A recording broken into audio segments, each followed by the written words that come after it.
Through Rave, recognizing, awarding, and valuing entrepreneurs, we honor and acknowledge the perseverance and drive of the remarkable innovators throughout our region.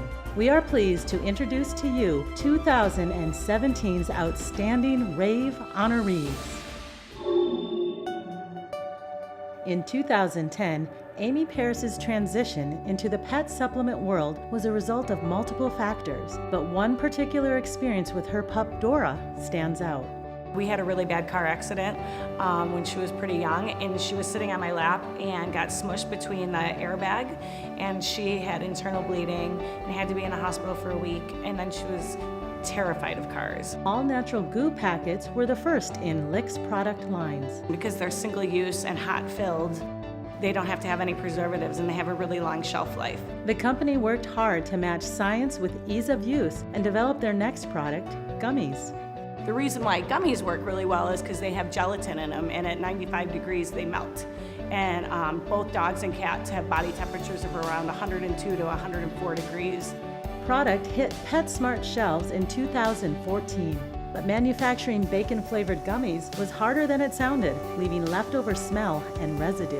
We had rented out candy factories twice. Both times after we made them there, they said, "We'll never make these for you again." With only 50 machines in the United States that can make gummies, Amy learned about a candy factory up for sale in Winona and jumped on the opportunity. Not only did we get all of the machines and 2 of the 50 machines in America that can make gummies, but we also were able to have the whole labor force. With 18 full-time factory employees and a sales and marketing force of over 600, what's next for Lick's Pill-Free? Funny you should ask. We have a couple new brands. One of them's called Winona Naturals.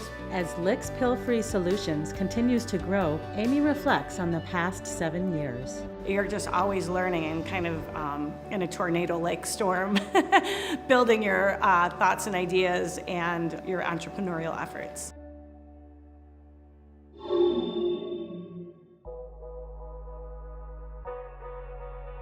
Daryl called me in May of 2014 and said, "Hey, Jay and I have an idea. We want to talk to you about it." Sonex Health was created to provide a simpler, non-invasive solution to treat carpal tunnel syndrome, which affects 12 million people and results in 500,000 surgeries annually.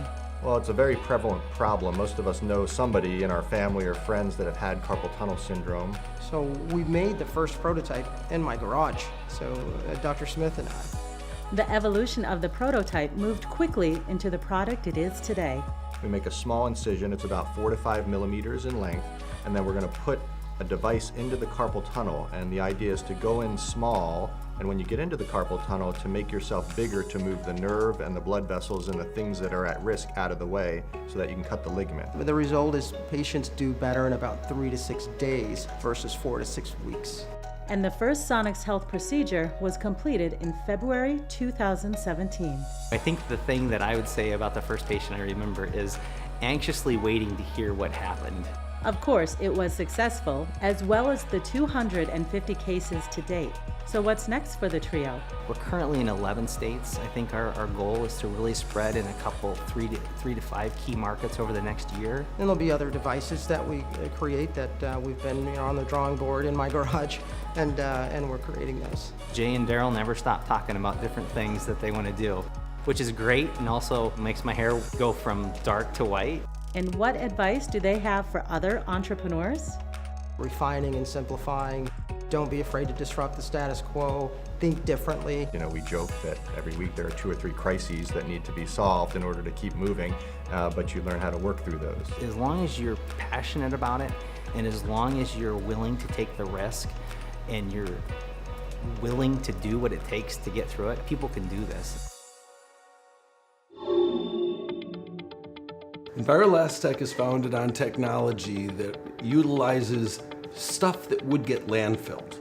For years, inventor Paul Schmidt had been working to create a material that would be more durable than plastics currently on the market. I had a small accident which destroyed the machine, but in that we saw something new.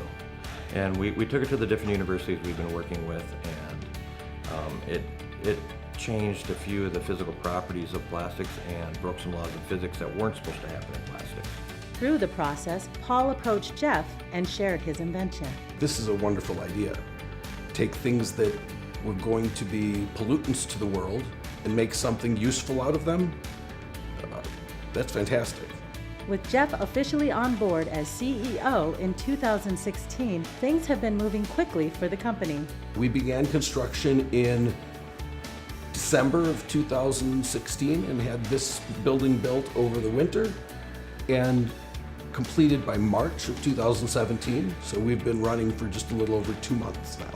In order to manage growth, the company is focusing on 3 products: bricks, deck boards, and pallets. The pallet product is, I think, going to be the first really big product for us because of our ability to create a pallet that will survive freezer temperatures and is sterilizable. The future for Envirolastech is clean and green. So what advice does the duo have for future startups? Anything that solves a problem or makes life easier can potentially be a business, but not necessarily. It also has to work economically. Finding the right people. It's all about people. It's all about your team. You can have the world's greatest idea. Doesn't mean anything if you can't get it out. Congratulations to the 2017 Rave honorees. This video generously provided by Home Federal Savings Bank, Mayo Clinic Ventures, and Rochester Public Utilities.